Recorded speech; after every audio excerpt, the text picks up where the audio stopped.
नमस्कार दोस्तों, विहंगम दर्शनम पर आप सभी का स्वागत है। आज मैं नई कहानी के साथ उपस्थित हूँ। कहानी का शीर्षक है गुलिवर की लिलीपुट यात्रा। बहुत समय पहले इंग्लैंड में लेमुअल गुलिवर नाम का एक व्यक्ति रहता था। वह समुद्री यात्राएं करने का बहुत शौकीन था। एक बार उसने दक्षिणी सागर की यात्रा करने का विचार किया। यात्रा के लिए उसने एक जहाज का निर्माण किया। अपनी समुद्री यात्रा को लेकर वह बहुत उत्साहित था। उसने अपने कुछ दोस्तों को भी अपने साथ समुद्री यात्रा करने के लिए तैयार कर लिया। यात्रा की सारी तैयारियां पूरी करने के बाद गुलिवर अपने दोस्तों के साथ यात्रा पर निकल पड़ा। परंतु रास्ते में भारी समुद्री तूफान आ गया। उसका जहाज समुद्री लहरों का सामना नहीं कर पाया और डूब गया। जहाज में सवार सभी लोग मारे गए। सौभाग्यवश गुलिवर की जान बच गई। वह लहरों के थपेड़े खाते हुए समुद्र के किनारे पहुंच गया। जब वह समुद्र के किनारे पहुंचा तब तक शाम हो चुकी थी।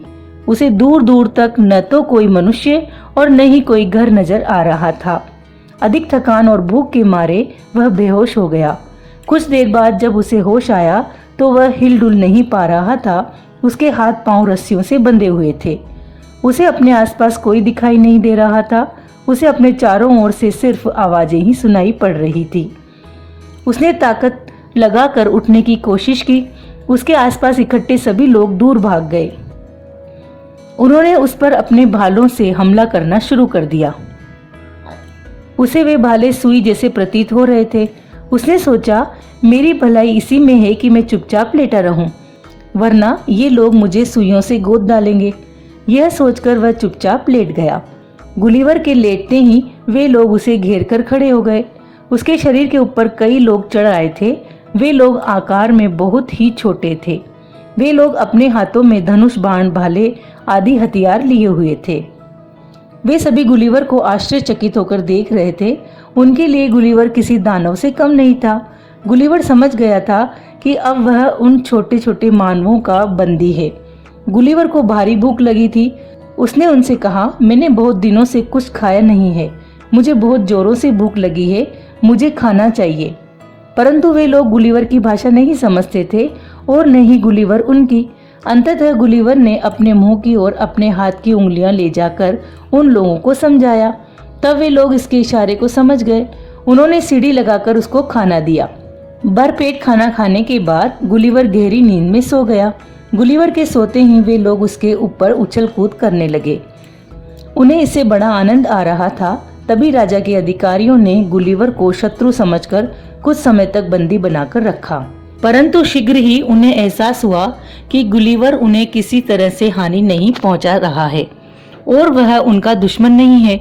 यह जानकर राजा ने उसे आजाद कर दिया। आजाद होने के बाद एक दुभाषी की सहायता से गुलिवर शीघ्र ही वहां की भाषा सीख गया। इस पर राजा बहुत खुश हुआ। उसने गुलिवर को बुलाया और उसका स्वागत करते हुए कहा, तुम्हारा लिलीपुट में स्वागत है। मैं सभी लिलीपुट वासियों की तरफ से तुम्हारा स्वागत करता हूँ। हम लोग तुम्हारे बारे में कुछ भी नहीं जानते हैं। तुम कौन हो, कहाँ से आए हो, हम सभी तुम्हारे विषय में जानने के लिए बहुत उत्सुक हैं। इस पर गुलिवर ने कहा, मेरा नाम लेमुअल गुलिवर है और मैं इंग्लैंड का रहने वाला हूँ। मैं अपने कुछ साथियों के साथ समुद्री यात्रा पर निकला था, लेकिन भयंकर समुद्री तूफान में मेरे साथी मारे गए और मैं जिंदगी और मौत से लड़ता हुआ लिलीपुट की सीमा पर आ पहुंचा। ये सुनकर राजा को बहुत दुख हुआ। उसने गुलिवर से कहा कि अब तुम हमारे मेहमान हो, तुम यहाँ पर आराम से रहो। गुलिवर भी कुछ ही दिनों में लिलीपुट वासियों से अच्छी तरह घुल मिल गया। उसे समझ आ गया था कि लिलीपुट वासियों ने बाहर की दुनिया नहीं देखी थी। उनके लिए उनका राज्य और पड़ोसी राज्य ब्लेफुस्कू ही पूरा विश्व था। गुलिवर की राजा के मुख्य सचिव से अच्छी दोस्ती हो गई। राज्य के महत्वपूर्ण मामलों में वह गुलिवर की राय लेने लगा था। एक दिन बातों ही बातों में गुलिवर को पता चला कि लिलीपुट पर उसका पड़ोसी राज्य ब्लेफुस्कू कभी भी आक्रमण कर सकता है। समुद्री हमले के लिए ब्लेफुस्कू ने एक जहाजी बेड़ा तैयार कर लिया है। ब्लेफुस्कू को पराजित करना बहुत आवश्यक है, अन्यथा पूरा लिलीपुट नष्ट हो जाएगा। इस काम में लिलीपुट वासी गुलिवर की सहायता चाहते हैं। गुलिवर ने कहा, आपको फिक्र करने की जरूरत नहीं, मैं आपके साथ हूँ। गुलिवर एक योजना बनाकर राजा से मिला और उन्हें अपनी योजना बताई। अपनी योजना के अनुसार काम करने के लिए उसने राजा से कुछ साधन जुटाने के लिए कहा। राजा की ओर से गुलिवर को जरूरी सामान दे दिया गया। उसने दूरबीन की सहायता से समुद्र में दूर खड़े ब्लेफुस्कू के जहाजी बेड़ों पर नजर रखी। एक दिन मौका पाते ही गुलिवर शत्रु जहाजों के बेड़े के निकट पहुंचा और ब्लेफुस्कू के सभी जहाजों को बांधकर खींचता हुआ लिलीपुट ले आया। सारे जहाज गुलिवर के लिए खिलौनों की तरह थे। ब्लेफुस्कू के जहाजी बेड़े खत्म हो जाने से उसकी ताकत भी कमजोर हो गई थी।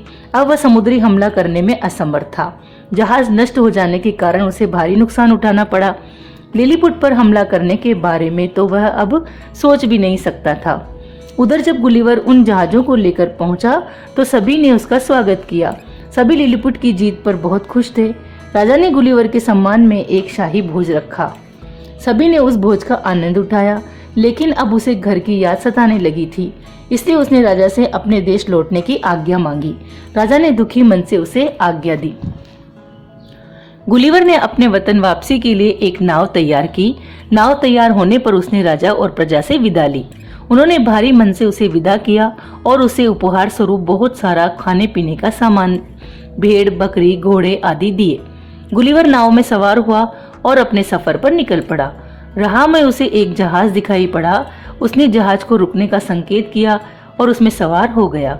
जब उसने अपनी लिलीपुट यात्रा का किस्सा जहाज के कप्तान को सुनाया तो उन्हें विश्वास ही नहीं हुआ कि लिलीपुट जैसा कोई देश है और वहां रहने वाले लोग इतने छोटे हैं।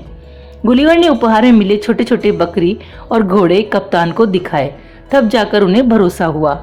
लिलीपुट की बातें करते करते कब गुलिवर अपने वतन पहुंच गया पता ही नहीं चला।